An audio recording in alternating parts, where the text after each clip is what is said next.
Om Namo Bhagavate Vasudevaya. Om Namo Bhagavate Vasudevaya. So this is chapter 24 entitled Worshipping Govardhana Hill, and text today is 12. Shri Shukaha Uvacha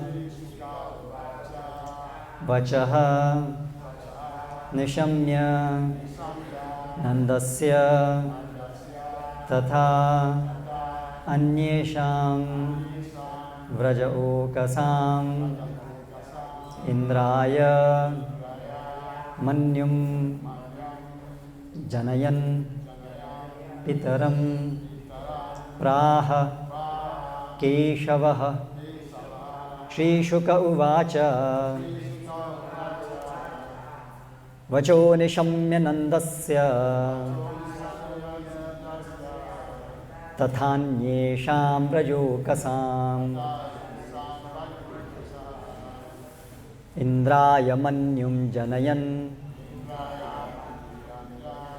Pitaram Prahakeshavaha. Word by word translation. Shri Shuka Uvacha. Shri Shukadev Goswami said, Vachaha, the words, Nishamya, hearing, Nandasya, of Maharaj Nanda, Tatha, and also Anyesham, of the others, Vraja Okasam, the residents of Vraja, Indraya, in Lord Indra, Manyum, anger, Janayan, generating, Pitaram, to his father, Praha, spoke, Keshavaha, Lord Keshava. Translation and prepared by disciples of His Divine Grace Srila A.C. Bhaktivedanta Swami Prabhupada. Shukadev Goswami said, when Lord Keshava, Krishna, heard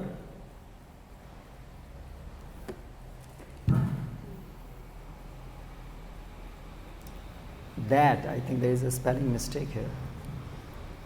It's written the, it should be that. Heard that although no one can change the karmic results due him in this life. Oh, sorry. There are some pages missing here.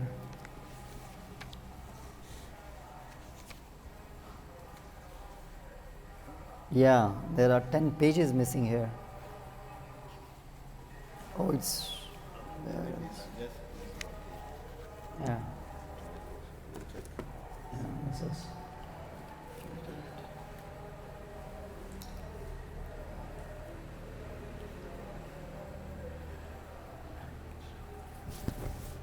Harekrishna. Shukadev Goswami said, when Lord Keshava, Krishna, heard the statements of his father Nanda and other senior residents of Vraja, he addressed his father as follows to arouse anger in Lord Indra.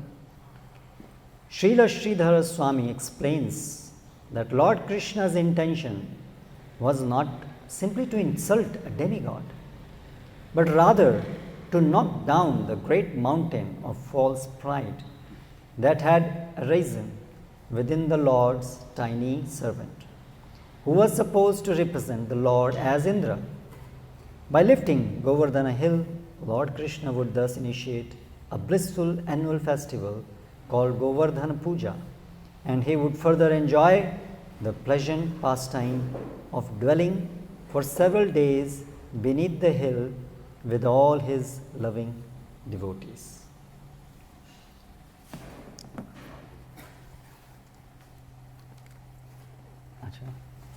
Oh, okay. It's torn apart.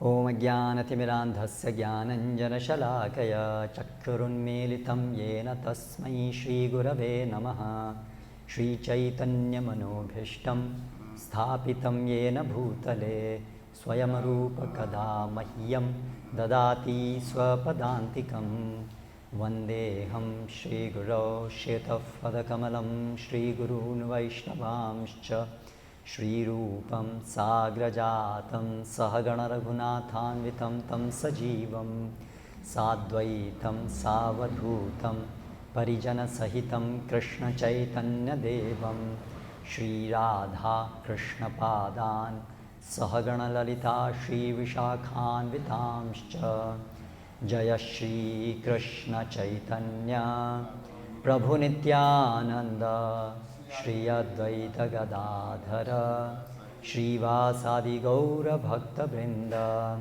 Hare Krishna Krishna Krishna Hare Hare Hare Rama Rama Rama Hare Hare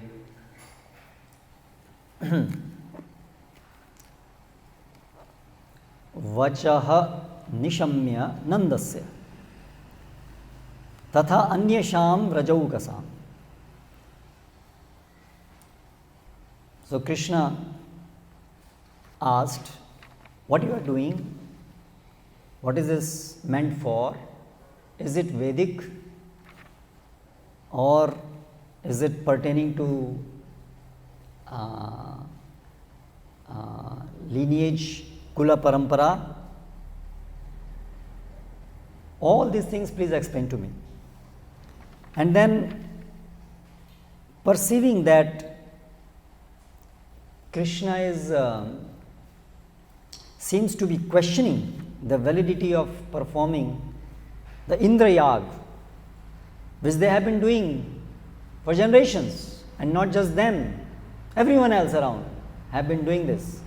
And Krishna, a small boy, now seems to be objecting to that. It was a great surprise to Nanda Baba and everyone else. And so therefore they explained to him the importance of conducting this Indra Yag in the previous shlokas. Now having heard all that, Vacho Nishamya Nandasya, all that what Nanda Baba told, and Anyasham Vrajaukasam, others were not speaking, Nanda Baba was speaking, but others were also expressing their consent with whatever Nanda Baba spoke. So therefore, having heard Nanda Baba and Anyasham, Vraja Okasam, whoever were dwelling there in the Vraja, it seemed everyone consented to whatever was going on, this Indra Yag, because that's very natural, because every year they were doing it. So where was the question of thinking otherwise about that Yaga? So therefore everyone was of that same opinion, and Nanda Baba being the head of the village, he was representing them all while giving the explanation. Indraya Manyum Janayan. In order to incite anger in Indra. Indrasya or Indraya can mean in Indra, or it can also here refer to Indrasya, of Indra. Janayan, in a way that can incite anger in Indra. Pitaram Praha Keshava.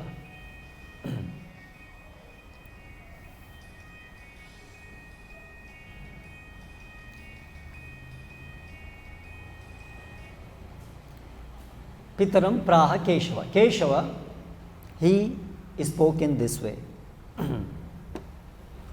And further, in the coming shlokas, we will see how Lord Krishna will now speak specifically in a way that will incite Indra. He will belittle the importance of Indra, and along with Indra, all the demigods.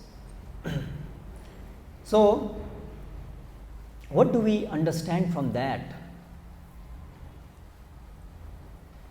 The philosophy which Krishna is going to now tell is what is technically called Karma Mimamsa. According to that philosophy, Karmana jayate jantuhu. Karmana daivanetram. Karmana daivanetrena jantur deha upapattaye. There is another shloka. Prahlad Maharaj says, Karmana daivanetrena. Now there is a difference between what Krishna said and what is there said in that shloka and Karmana jayate jantu. Karmana daivanetrena jantur deha upapattaye. Striya pravishta udaram pumsam reta kanashrayaha. The meaning of that shloka is by karmana, by one's action, but daivanetrena, under the sight of devatas, under the superintendence of the demigods, and according to the action performed by a particular person, jantu deha upapatti, one gets a particular body. So there is action involved on the part of the living entity, what we do, but that's not all in all. There has to be some personality who observes.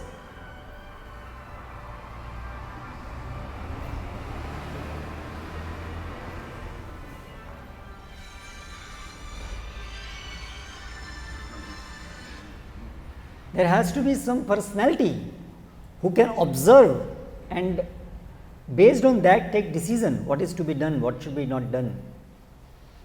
It is not just automatically things can happen. Just automatically means without involvement of a conscious being. So today presently we are living in the world of artificial intelligence, and artificial intelligence is doing wonders. Now there is a latest technology and they have developed Chat GPT. There is a new thing which is coming up. You ask any question and you will get the answer. You can ask, in my family life I am having this problem, what should I do? So this technology is based on artificial intelligence. You see today in mobile apps we are seeing this, how Google is answering so many searches. This is all by artificial intelligence. But the very word artificial refers that this intelligence is not inherent in that system. It is artificial. It is being given by someone else. It is as if it is intelligent, but it is not really intelligent. So similarly, seeing this material world working, when the person is remotely situated, is not seen, it is very easy to get confused that everything is just happening on its own, just by matter, correct? Like any remote system, there are many machines driven by remote systems. You will not see the person, any person operating it. So to a child, it may just appear fantastic that it is just operating by itself. Just imagine when man can design such a system which can bewilder others, it can be run remotely, then what not can be done by the much more intelligent, supremely intelligent person. But the point here is that even to make a remote system, you need an engineer who is a person. We don't see in any human experience that matter just works on its own. Ultimately, there is a consciousness involved. So this Karma Mimamsa philosophy is a very sophisticated version of this Nirishwarvad, atheism, that how this whole world can run without involvement of any conscious entity. So according to this Karma Mimamsa, so first of all, we have to understand some basic things here. What is Karma Mimamsa? What is Karma Kanda? What is karma? Sometimes it can be confusing. Is Karma Kanda equivalent to Karma Mimamsa? So Kanda means section. So Vedic literature is divided into 3 sections based on the particular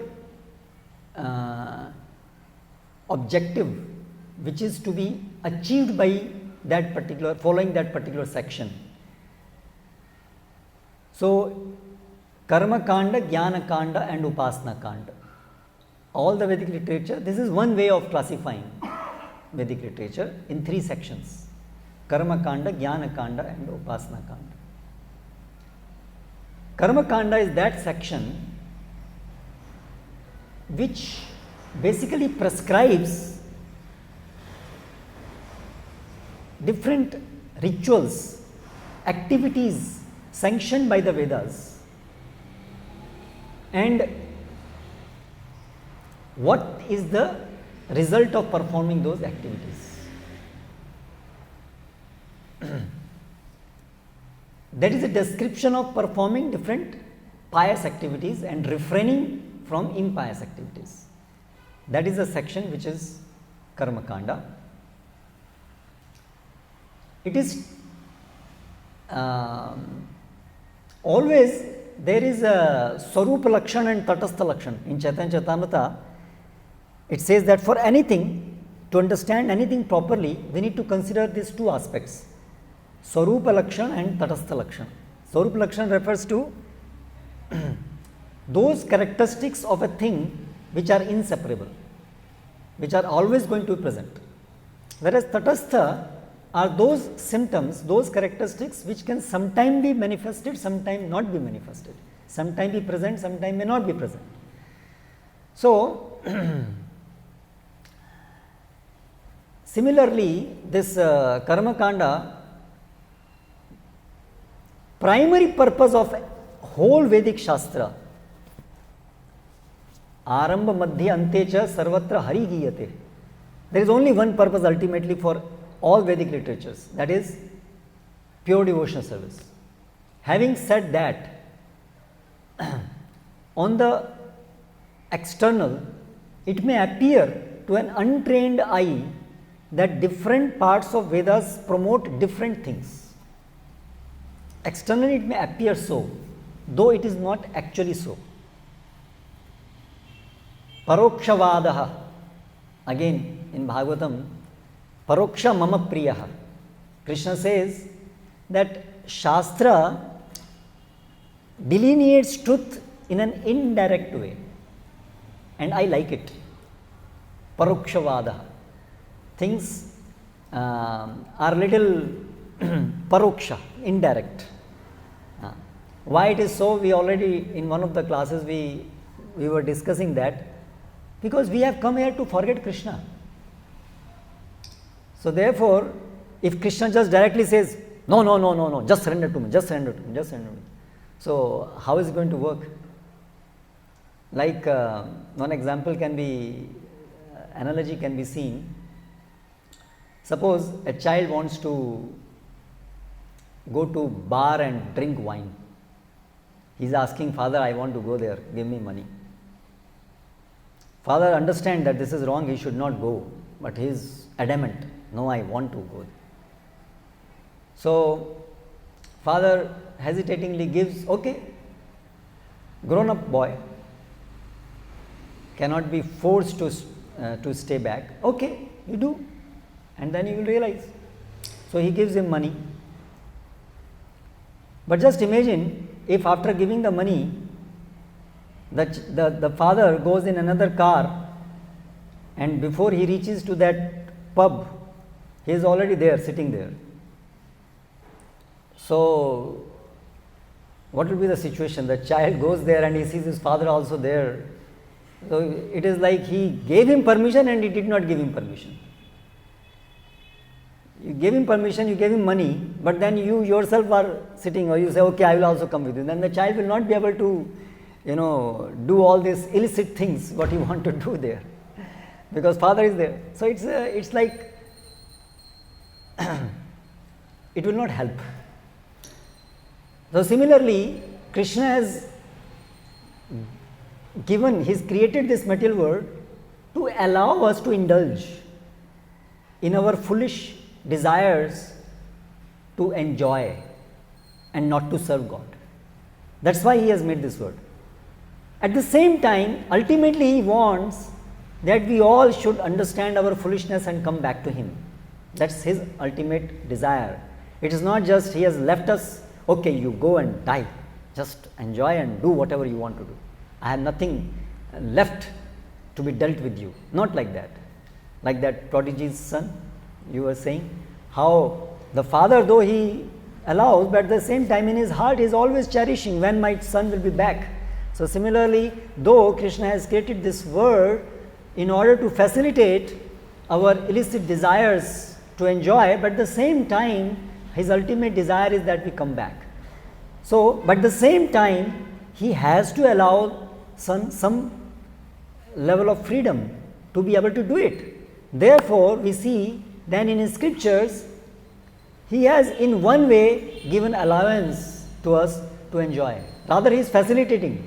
I am your father, okay, you want to enjoy, okay, I will facilitate. Like that father, when he wanted to go to pub, it was the father only who gave the money. So it can be questioned what type of father he is. He is giving money for going, let him not give that money in the first place. But then the father understands if he doesn't do that, then the relationship will break. That is not a good idea. So he allows on one hand, but ultimate desire is to bring him back. So similarly, in the scriptures, we find which may appear contradictory to an untrained eye, why, if God wants that we should come back, then why he in the first place created this world? So that is the reason, because he doesn't want to force, because our relationship is that of love. So therefore, Krishna therefore has given this Karma Kanda section, because we have all come here to enjoy this world. So therefore he gives this Karma Kanda section where he himself facilitates how actually we can live happily in this world. Now, living happily in this world can serve more than one purpose.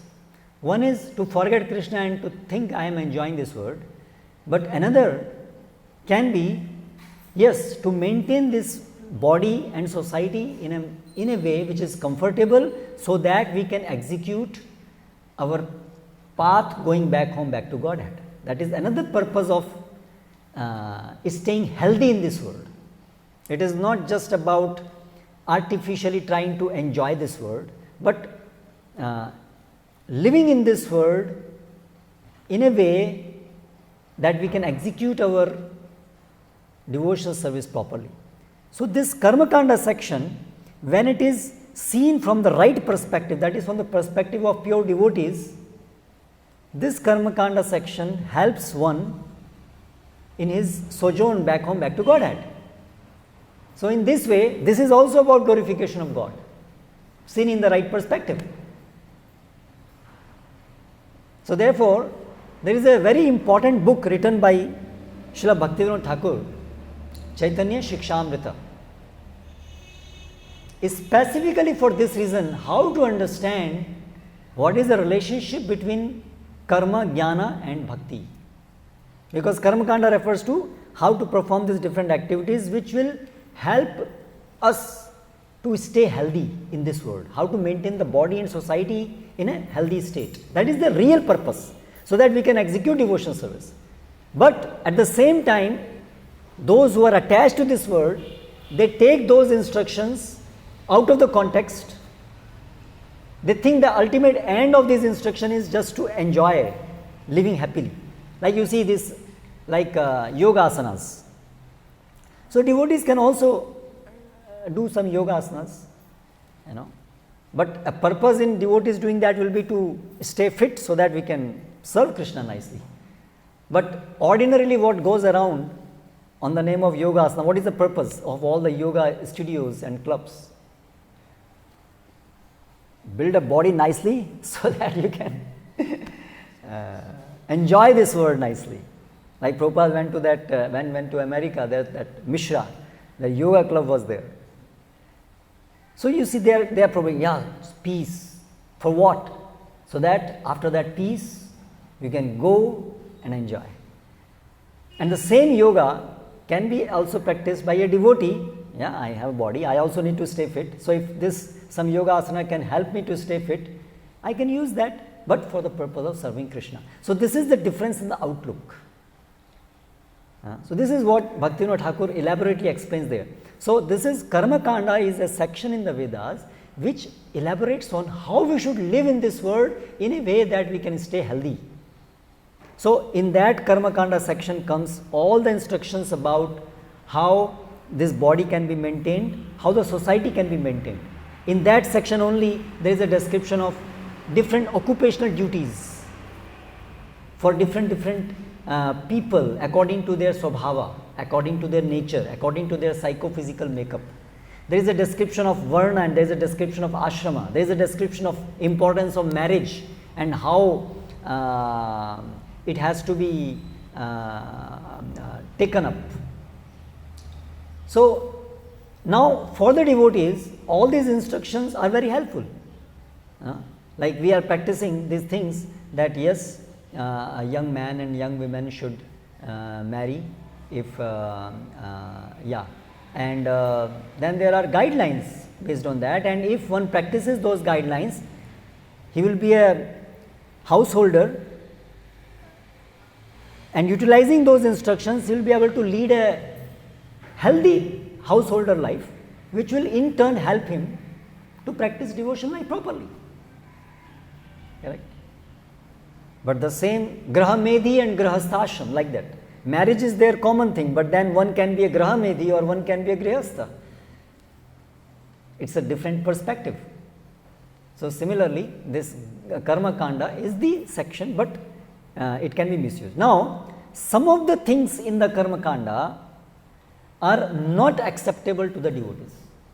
There are very few things, but there are some things like that. One of that thing is worshipping demigods. Whereas marriage institution is not something which is antagonistic to devotional life, but there are some things which are antagonistic to devotional life. So demigod worship, our acharyas, they explain, it is in the Shastra only given from Pancharatras and other places, how Anya Deva Ashraya Nai, for the devotees it is detrimental for their devotional service if they take shelter of anybody else, means the demigods, demigods instead of Krishna. Their full shelter should be focused on the Supreme Personality of God Krishna. So therefore, demigod worship is detrimental to devotional life. But most of the things given in the dharma are helpful for our devotional life also, because they help us to come to Satoguna. They help us to not get indulged in sinful activities while maintaining this body and while maintaining the society. And this is the main reason, one of the important reasons why Krishna comes. Yada yada hi dharmasya glanir bhavati bharata abhyudhanam dharmasya tadatmanam sajamyaham. To protect dharma. Krishna comes to protect dharma, because without dharma people will become sinful, and when there is sinful life, where is the question of devotion? Ye shantantagatam papam jananam punya karmanam te dvandamoha nirmukta bhajante mam dridvrataha. Krishna explains in Bhagavad Gita that those who have completely given up performing sinful activities, who are perfectly situated in pious deeds, all their reactions to sinful activities have ended, they can be situated firmly in devotional service. Dridvrataha. And we find in our life, because of that remnants of our karmic reactions, we face turbulence in our spiritual life. So many desires, sinful desires keep on erupting in our mind. And if not sinful, not necessarily sinful, but attachments. Different sorts of attachment to this material world, which disturb our attention, which takes our attention away from Krishna. Correct? So this is all there. So therefore, we have to practice things which will help us to come to platform of Sattva-guna. Therefore, in practice of devotional service, the entrance to devotional service, which is Shraddha, this Shraddha is expressed in terms of Sharanagati. That 6 limbs of Sharanagati. Anukulasya Sankalpa Pratikulasya Varjanam. The 2 first limbs. We have to accept things and principles which are favorable for devotion service. So, overall this dharma, practice of dharma is very favorable for devotion service. Therefore, we accept it. So, devotees don't tell lies, for example. Devotees also take up their occupations which are according to their swabhava. So, all these things are very, very helpful for making this society stable. So, this is not what Krishna wants us to learn from this incident, that insult the demigods or neglect the dharma. That is not the purpose. But we should not become attached to dharma in the sense that that becomes the primary thing for us, that becomes the goal in itself. That is what should not be done. Not that we give up dharma. When Krishna says, Sarvadharmana parityajya mam ekam sharanam vraja, even then Krishna fought. Even then Krishna remained as a householder, very faithful householder. He still was pious, his all deeds were pious. So, it is not that when the instruction is give up dharma, that means we should become adharmic. No, that is not the instruction. The instruction is one should not become attached to dharma in the sense to think that is a goal in itself. The goal is to serve Krishna utilizing dharma. So, in Bhagavatam, therefore, there is a shloka which says that how by one's dharma one should serve Krishna. By dharma one should serve Krishna. Dovetailing everything in the service of Krishna. Not that we give up dharma, not that we accept sinful activities, because there are only two things, dharma, adharma. Because living in this material world, we have to choose one of these things. There is no other way. So, that is one thing to be understood, that karma kanda section, that is a part, and pious activities there. There are some activities which are pious, but they are detrimental to devotion service. These need to be given up. Then comes the Gyan Kanda section, which gives the instruction which help us to become detached from this world. Now, to become detached from this world is also helpful in our devotion service, but if we think that devotion service is dependent on this detachment, then that is a problem. Therefore, in describing what is devotion service, Rupa Goswami Pad gives the definition: Anya vilashita shunyam jnana karmadi anavritam anukulyena krishnanushilanam bhaktiruttam. So, jnana karmadi anavritam. So, there our acharyas explain, the word used there is not jnana karmadi shunyam. The term used there is jnana karmadi anavritam. The jnana and the karma should not cover up our devotion service. There is a need of some level of karma and jnana in our life, because we are in this material world. To maintain the body, to maintain proper mental faculties, we need karma jnana. We need to distinguish what is body, what is matter, what is spirit. This is a part of jnana. So, that is required. But when it overrides devotional service, we think that devotional service is dependent on that, then it becomes a problem. Like, for example, some people say, I will start chanting Hare Krishna when I will give up my vegetarian habit. Because if I am, till I am doing that, how can I begin devotion service? So, first I have to do that. This is wrong. This is one is thinking devotion service is dependent on that. No, you can begin devotion service at whatever platform you are. Even though you may be addicted to sinful activities, you can still begin devotion service. But of course, the understanding should be that these sinful activities I should give up. Not that, oh, okay, I can do both together. Devotional service as sinful activities. That is not the point. That is a wrong thing. Namno balad yasai papa buddhi. That is aparad. Not that. But if one is addicted to sinful activities or addicted to material activities, that's all the case with all of us. So, it's not that first one has to practice dharma and jnana and not do bhakti and first become detached and then only one can start bhakti. That's not the point. Bhakti is independent, so you can begin bhakti at any point. And actually by bhakti alone, everything can be achieved. By chanting and hearing and chanting the primary limbs of the bhakti, everything can be achieved. But because we are presently having a material body, we are having a material mind, we need to deal with it. We cannot avoid it. Therefore, we have to, as a support, take those activities which help us to act in Satoguna instead of Rajoguna and Tamoguna. So, therefore, in a devotee's life, these both things go parallelly. On one side, there are purely spiritual activities, Navavida Bhakti, that is our primary central activities of purification. And on the other side, parallelly, a devotee, when it comes to dealing with material objects, material body, material society, the society, because in this world, so for that we have to take guidance on of what Krishna's instructions are, how we should deal with them, so that we can stay in Satoguna while dealing with them. So a combination of these two is staying in Satoguna and then practicing Shravanam and Kirtanam. This combination is what is Anukulasya Sankalpa. We perform devotional service accepting that which is favorable and rejecting that which is unfavorable.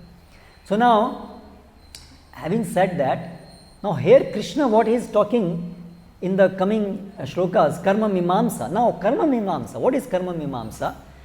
Different philosophers have analyzed the whole Vedic gamut, the whole Vedic instructions from a particular angle, from a particular viewpoint. That is called a philosophy. So there are primarily Shad Darshan, 6 primary philosophies to explain the whole Vedic literature.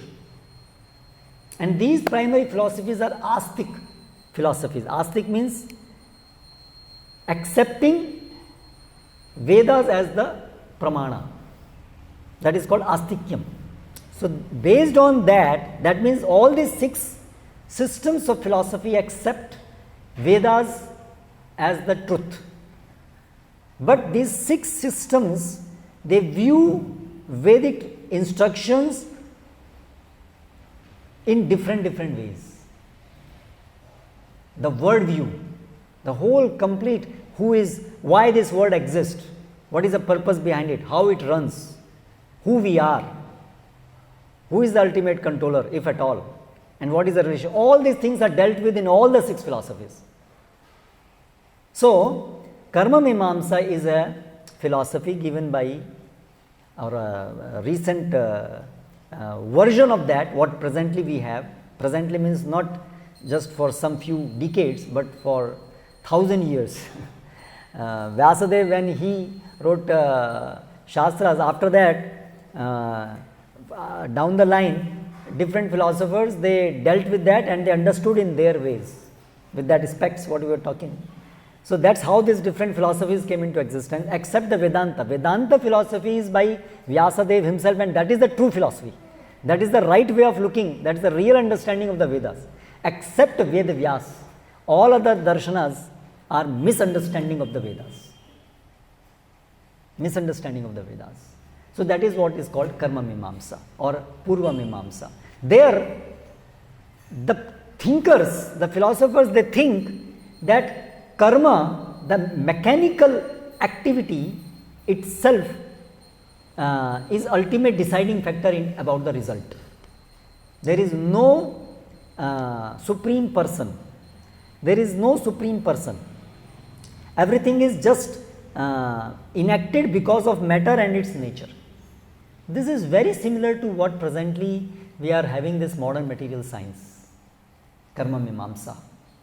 And Buddhism. Buddhism is a Nirishwarvadi philosophy. These 6 darshans, they are rooted in scriptures. They accept Vedic scriptures as truth. But then also what they speak is non-truth.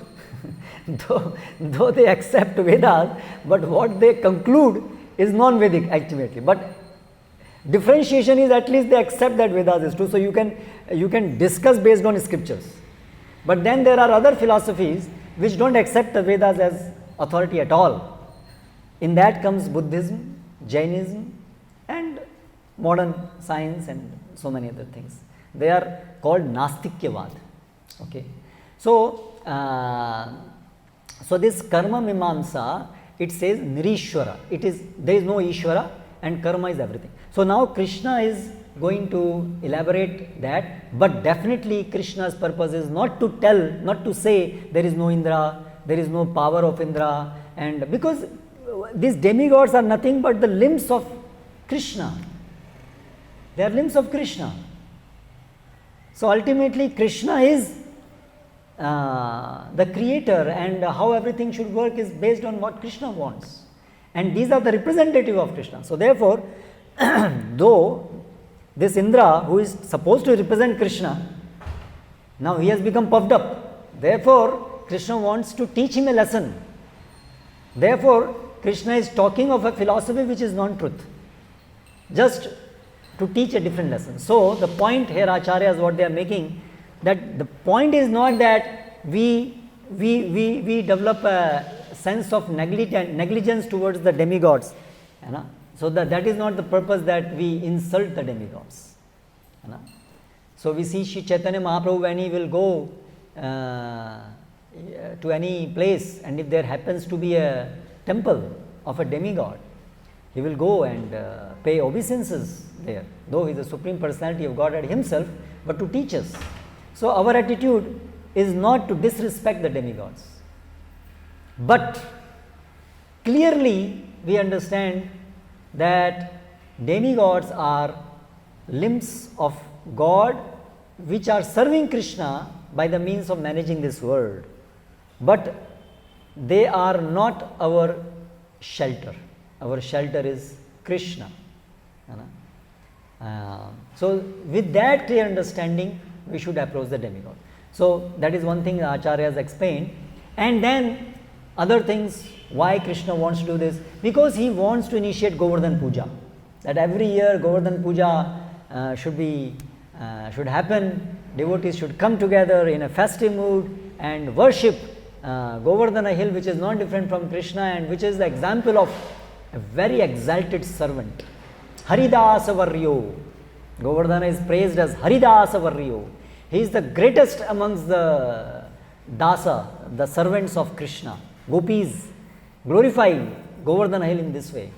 So, by example of Govardhan, we understand how we should serve Krishna.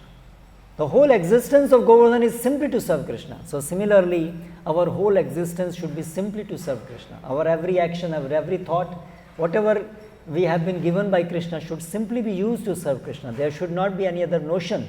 There should not be another purpose in our existence. This is a unique example which we can, a unique thing which we can learn from example of Govardhana. Therefore, Krishna wants that this Govardhan Puja should be celebrated. So, therefore, Krishna also in a joking way is now angering, is making Indra to become furious. He is playing with him, he is a servant, and he is now like a child sometimes is on the verge of getting spoiled, he becomes puffed up, then father does some trick to bring him back to normal stage. So, similarly here Krishna, Indra is his devotee, he is his own man. So, he wants to rectify him in a way which is like very joking also. But for Indra it was not a joke, for Indra it was heavy. But for others, for the Brajvasis, it is like, okay, it's another play. Again Krishna will come and he will do some miracle and he will protect us, as he has done in so many incidences. When Putana was there, when Agha was there, when Bakasur was there, so many. Again, there is another thing. This in turn intensifies the Vrajavasis' attachment to Krishna. So, this is in one action Krishna performs so many things together. So this is a wonderful feature of Krishna, how in one action he accomplishes so many things. So with that, I'll end. Hare Krishna.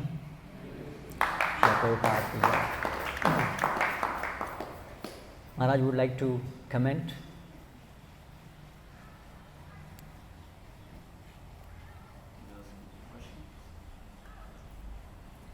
Yes, Prabhu. Hare Krishna, Prabhu. Hare. Thank you for the nice philosophy. I was just doubting Krishna being Supreme Personality of Godhead. Krishna? Krishna Being the Supreme Personality of Godhead. Why should we introduce Kama Ahimsa philosophy? Why? Mimamsa philosophy, why? Yeah, why? No, he is not propagating that. You see, this is just a joke. It is not a philosophy that is teaching. Nobody took it seriously. The Brajavasis, they did not stop Indra Yaga because they accepted this philosophy. For them, there is only one philosophy. We are attached to you, Krishna. That's the only philosophy they know. They are not philosophers. They have left all that philosophy long back. They are on the platform of loving Krishna. So therefore, when Krishna is telling to them, it is understood. They are not philosophers. They are not going to understand this philosophy. It is not meant for them. They will not take it seriously at all, and they did not take it seriously. The Nanda Baba and Yashoda and all the Brajavasis, why they stopped Indra Yaga? Krishna, you want it? That we stop it? Okay, we will do it. That's all. For them, the importance is how Krishna is pleased. That is their whole center of existence. Whether Krishna talks this philosophy, that philosophy, this is like a logician, you know. Logicians, they will tell something like Chaitanya Mahaprabhu used to do. First, he will discard another opinion, his friends, and then they will say, okay, this is what you say is true. And then he will again discard his own opinion. No, this is also not true. So they will become confused. You know, what do you want to say? You know, you are refuting this, and then when we say what you say, then you refute that also. So they used to be, afraid of him. So this is logician. So similarly, Krishna, he can state something, and by logic he can refute that, and again he can establish that. But for the Brajavasis, it doesn't matter. It doesn't matter. For them, what matters is what Krishna wants. That's all. Krishna, you want that we should not worship Indra? No matter. They are not afraid of Indra at all, actually. It's just a show. They are not afraid of Indra. They don't know what is fear. They know only one thing, that our life is to serve Krishna. That's all. He is our darling. For Nanda Baba and Yashoda, Krishna is their darling. That's all. They are imbued with that love. That's all. So it is not that Krishna is teaching us, because we have to take all the instructions of the scriptures to understand what Krishna teaches us. We cannot take one segment, otherwise we will become confused. So harmonization is required. Yes. Hare Krishna. Yes. Thanks so much for the class. What is the position of Mother Tulsi? Is he a demigod or Krishna? No, Mother Tulsi is an eternal associate of Krishna in the spiritual world. She is not a demigod who is a part of this material world. Demigods are personalities who have bodies, who are still in the karmic reactions, within the purview of karmic reactions. They are not yet free from that. But Tulsi Maharani, she is the eternal associate of the Lord. She is a completely spiritual personality who is manifested in this world for our sake, so that by serving her we can accrue spiritual piety. Because at times we worship the Ganga, Ganges, we worship her at times. So are they all Krishna or they are demigods? That's my... Different personalities have different positions. There are different personalities, but they have different positions. They are not all at the same level. So Tulsi Maharani is especially, she is an eternal associate of the Lord. Whereas the same is not truth about personality of Himalaya. He is also a person, Himalaya.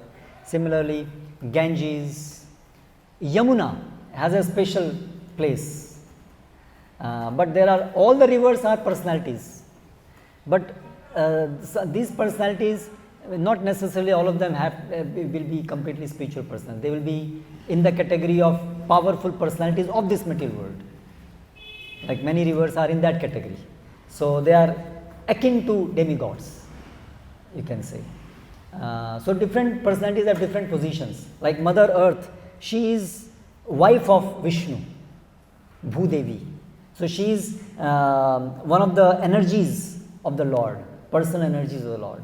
So like that, different personalities have different relationship with Krishna. Yes, Mataji. Hare Krishna.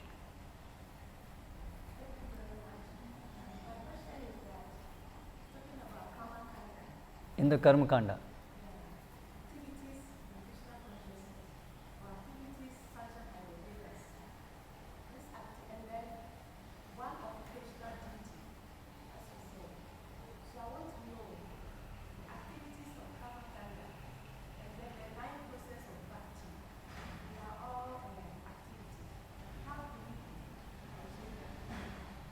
Your question is that occupational duties and other activities, and on one side we have 9 forms of devotional service. So what is that further? What did you say? What do you want to know about them?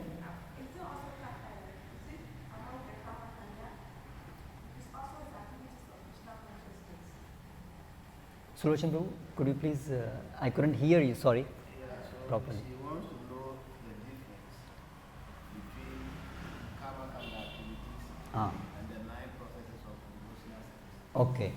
So 9 processes of devotion service, they are completely spiritual activities. These are the eternal activities for the soul, which we will do now and which we will do when we go back home, back to Godhead also. But the karma kanda activities, like occupational duty, are pertaining to this body. They are not the eternal activity of the soul. They are temporary activities which we will do till we are in this material world, in the service of Krishna. But they are not eternal activities. Say, a person is a doctor. He is a doctor because his psychophysical nature in this life is such that is suitable for him to act in the society, contribute to the society in that capacity. But in spiritual world, we don't need doctors. So it's a temporary thing. But it is important for us at present, because we are presently in this material world. So that is the difference. The occupational duties or most of the activities of the karma kanda, they are material activities. Now, another thing to be understood, even hearing and chanting can also be done in that, with that understanding of karma kanda. That means one can chant Hare Krishna to gain material piety. Then this, even hearing chanting is not spiritual for that person who is having that karma kanda mentality. Whereas for devotees, these material activities also become spiritualized if they are done only for the sake of pleasing Krishna. So for a devotee, even brushing the teeth is a spiritual activity, because he is only brushing the teeth because he wants to serve Krishna nicely. So the most important thing is the consciousness. That is one thing. By our consciousness, we can turn a spiritual activity into material, and we can spiritualize a material activity by our consciousness. One thing. Second thing, activities also have different grades. Some activities are purely spiritual, like hearing and chanting. In the sense, they are eternal activities. But other activities are temporary. They are only pertain to this material world. They are material activities. But they can be spiritualized if done only for the sake of pleasing Krishna. Does that answer your question, Mataji?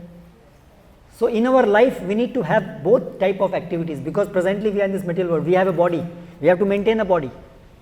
So therefore, there has to be some activities which help us to maintain this body. But these activities should also be done in Krishna consciousness, only for the sake of pleasing Krishna. We maintain our body with understanding that this body is a tool to serve Krishna. That's the only reason we maintain this body. If we maintain the body with this understanding, then maintaining the body is no more material. It becomes spiritualized. But at the same time, it is not same as hearing and chanting still, because hearing and chanting is the eternal activity, whereas maintaining the body is not the eternal activity. Hare Krishna. Okay. I find some difficulty in the translation. We hear Shravanam. Yes. Hearing. Yes. Here we have different words. Nishamya. Sorry? Nishamya. Nishamya. Okay. Instead of krodha, anger, Yeah. we have different words also. Manyu. Manu. Yeah. Are they different languages? No. These are synonyms. Like Manyu and Krodha, they are synonyms. Nishamya and Shravana, they are different words, different roots. Shravana comes from a different root, this comes from a different root. So, case is also different, the grammatical case is different, and the root is also different here, but they are synonyms, they are different. Yeah. Yes, Mataji. Thank you very much, Prabhu. I understand with your submission that the soul is the spiritual side of the body. The soul. Soul is the spiritual entity. So the question is, if the soul is the spiritual side of the body, Not side of the body, of the living entity. Soul is the spiritual aspect of the living entity. This body is the material aspect of the living entity. So what's the question? That's okay. You wanted to okay. So we end here. Okay. Thank you very much. Hare Krishna. Srila Prabhupada ki jai. Srimad Bhagavatam ki jai. Hare Krishna. Hare Krishna.